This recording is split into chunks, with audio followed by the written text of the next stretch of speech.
Mesdames et messieurs, bonsoir. Bienvenue à ce nouveau rendez-vous de l'éducation à la vie sexuelle. Nous allons présenter ce jour le sujet intitulé Troubles de la lubrification vaginale ou troubles de l'excitation sexuelle chez la femme. Ce sujet est présenté par votre M serviteur, Dr. Herman Azamanso, spécialiste de médecine physique et de réadaptation, expert en exploration périnéale, urodynamique, neurourologie, neurosexologie. Je suis également l'auteur du livre Comment jouir d'une vie sexuelle riche et épanouie sans aller à l'hôpital, point d'interrogation, et de comment vivre sans temps. Le plan que nous allons observer est le suivant. Après une introduction, nous ferons un peu de rappel anatomique. Nous parlerons de la physiologie de la lubrification vaginale et nous aborderons l'éthiopathologie des troubles de la lubrification vaginale. Nous ferons une clinique et nous présenterons les traitements pour conclure. L'extériorisation de la dysfonction sexuelle chez la femme est récente et d'un point de vue sociétal et religieux, évoquer la sexualité des femmes est tabou et inconvénient. La révolution socioculturelle de la deuxième moitié du XXe siècle a permis à la femme de pouvoir s'épanouir sexuellement et l'avènement des contraceptifs également a permis à la femme de pouvoir se plaindre en consultation. La prévalence importante des troubles de la lubrification chez la femme et les conséquences délétères sur la vie de la femme et la vie du couple, avec la présence des cancers qui multiplient ces effets, méritent donc que nous nous y intéressons à ces problèmes. La dyspareunie, elle est très fréquente et va pour la plupart s'associer à ces troubles sexuels. L'étiologie multiple et les traitements longs et délicats sont les problématiques à aborder dans cette présentation. Les troubles de la lubrification sont en réalité, ou troubles d'excitation sexuelle, des défauts de réponse génitale à une stimulation sexuelle efficace et optimale. Il s'agit d'une diminution ou d'une absence de la perception de la réponse chez 9 à 37,9% des femmes. Et une étude récente a retrouvé que 20% de 1749 femmes âgées de 18 à 59 ans avaient des troubles de l'excitation sexuelle. Et 25% étaient les femmes qui étaient âgées de plus de 50 ans. Ces troubles sont subjectifs et intriqués avec des troubles du désir, des troubles de l'orgasme, ce qui témoigne d'une complexité de la réponse sexuelle chez la femme. L'excitation, les troubles de l'excitation sexuelle, ce sont donc l'incapacité permanente ou récurrente à atteindre et maintenir durant tout l'acte sexuel une lubrification adéquate, réponse à une stimulation sexuelle et à l'origine d'une souffrance ou des difficultés interpersonnelles chez la patiente. C'est la définition proposée par le DSM-4 révisé. Cette définition a été encore revue par le DSM-5 2013 qui avait proposé que les troubles de l'excellence sexuelle étaient des troubles de l'intérêt et de l'excitation sexuelle de la femme. Quelques rappels anatomiques. Le vagin est une cavité virtuelle et en phase quiescente en forme d'un H. Et la paroi est en permanence recouverte d'un transsudat, un petit film de liquide qui augmente à la stimulation sexuelle.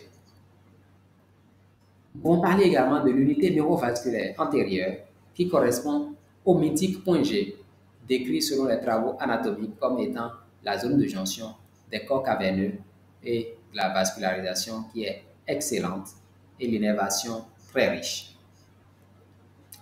Nous parlerons rapidement de l'hyperclitoris décrit par O'Connell en 2005 qui trouvait une structure avec de nombreuses ramifications et ayant une longueur allant jusqu'à 12 cm. Il s'agit d'un hyperclitoris qui ne correspondrait obligatoirement pas à une structure caverneuse, mais plutôt à des structures musculaires.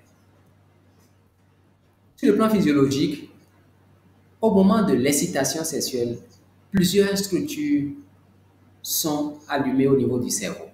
Il s'agit de l'insula, de l'hypothalamus, du triatum, de l'aire tegmentale ventrale, de l'amygdale, du thalamus, de l'hippocampe et d'autres aires. Alors, il faut également rappeler en termes physiologiques que plusieurs hormones vont intervenir à l'augmentation du désir, de l'excitation et de l'orgasme. Il s'agit essentiellement de l'estrogène, de la progestérone et de la testostérone.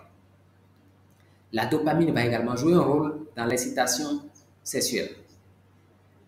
L'ocytocine va aider dans l'orgasme.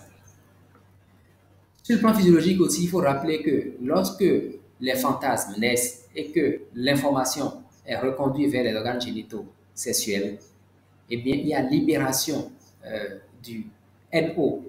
Ce NO, lorsqu'il est libéré au niveau de la cellule de type caverneuse, il permet donc la transformation de la guanylate triphosphate en guanylate monophosphate cyclique active ou inactive. La forme active va contribuer à la baisse de calcium dans le milieu intracellulaire, donc va permettre un relâchement de la cellule. Ce relâchement de la cellule va permettre à son tour un rappel de flux sanguin vers les structures caverneuses. Ce flux sanguin vers ces structures qui sont caverneuses va permettre une quantité importante et une rigidité des structures caverneuses au niveau du clitoris. Et cela va favoriser, surtout toutes les autres structures concernées, va favoriser un passage donc de ce sang par de l'osmose, en fait, du liquide ou d'un transsudat dans le milieu vaginal.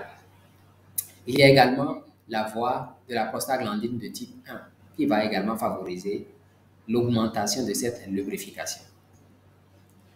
Sur le plan étiologique de ces troubles de l'excitation sexuelle, nous comprenons clairement que dès que une structure du système nerveux qui était allumée tout à l'heure au moment de l'excitation sexuelle sera altérée ou va dysfonctionner en rapport avec une maladie, un AVC, une tumeur, un abcès, toute autre maladie qui touche le cerveau, mais il y aura une difficulté dans la lubrification. Au même moment, les maladies vasculaires telles que l'athérosclérose, l'hypertension artérielle, les pathologies coronariennes, l'inefficacité de l'endothélium et des corps caverneux contribueront également à l'altération de la lubrification vaginale. Les pathologies endocriniennes, puisque nous avons parlé de beaucoup d'hormones tout à l'heure, quand ces hormones ou les structures qui les sécrètent posent problème, il y aura également en réponse un défaut de lubrification. Les pathologies musculo-ligamentaires, telles que les traumatismes obstétricaux, les prolapsus, donc les descentes d'organes, vont également contribuer à rendre difficile cette lubrification.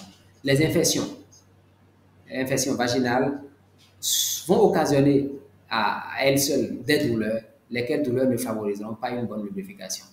Il faut ajouter ensuite l'origine affective, relationnelle, personnelle, l'origine psychologique, l'anxiété, la dépression, les conflits ne favoriseront pas la lubrification vaginale.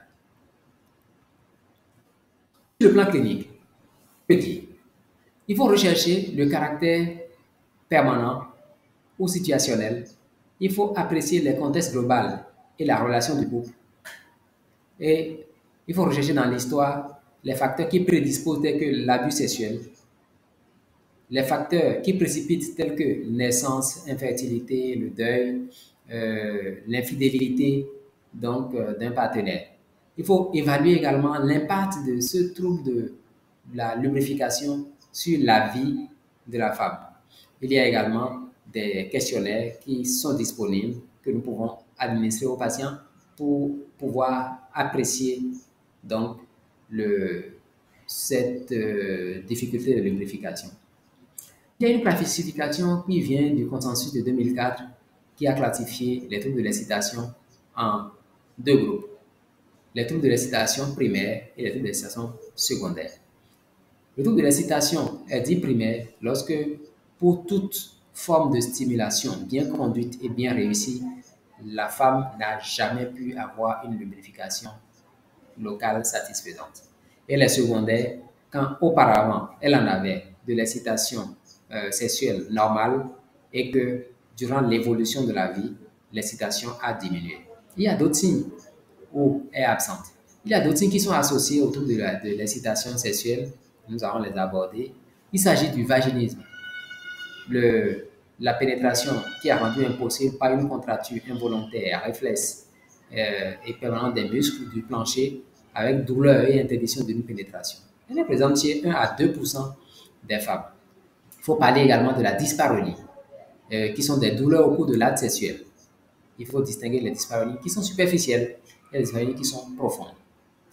Il y a également la vulvodynie, qui est un inconfort vulvaire chronique à type de brûlure, mais il n'y a pas de lésion ou il n'y a pas de, de plaie ou d'infection. Il n'y a rien qui soit visible sur le compte duquel on peut mettre cette douleur. À l'examen sur le plan gynécologique, il faut voir le tonus des muscles du plancher, il faut voir l'anatomie et pouvoir apprendre cette anatomie à la femme. Il faut rechercher les prolapsus, il faut rechercher l'atrophie vaginale, une béance vulvaire, des cicatrices et une infection. Il y a quelques examens biologiques qu'il faut faire également. TSH, hémoglobine glyquée, prolactine et ainsi de suite.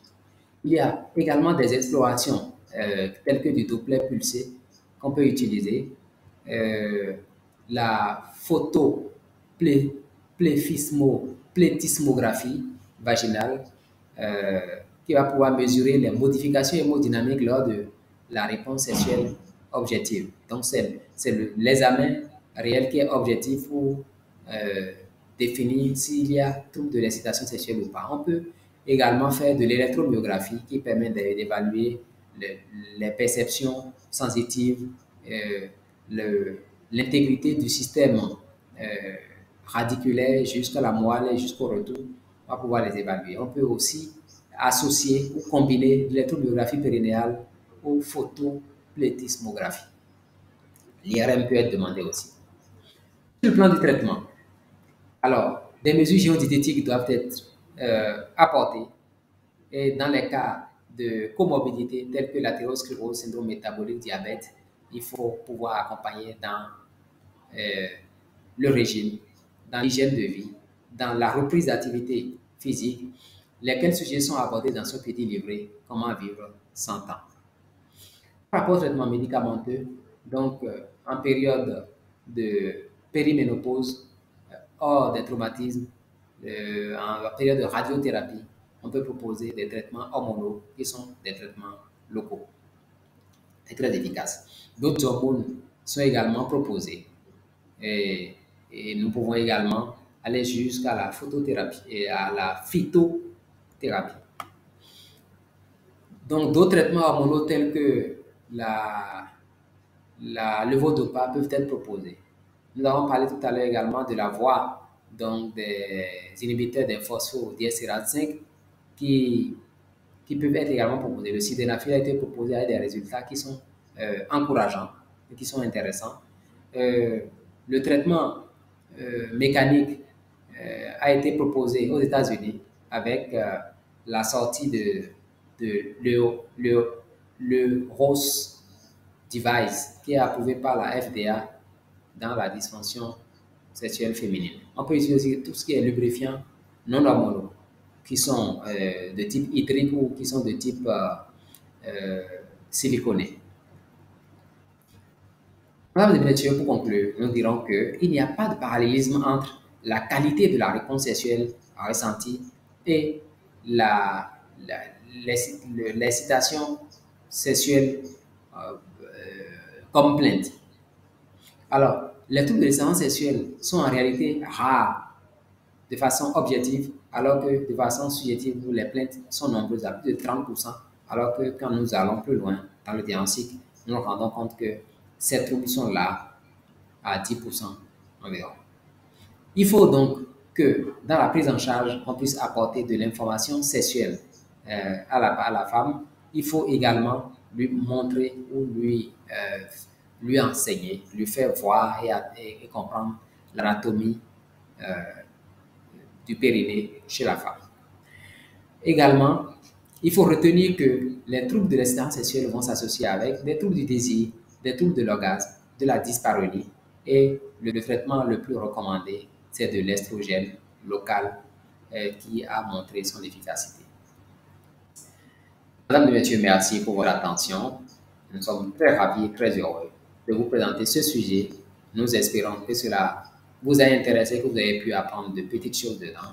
Nous vous souhaitons une très bonne soirée et un bon repos, bonne digestion donc de toutes ces informations et tous ensemble pour une éducation sexuelle épanouie. Au revoir. C'était Dr. Herman Azamaso.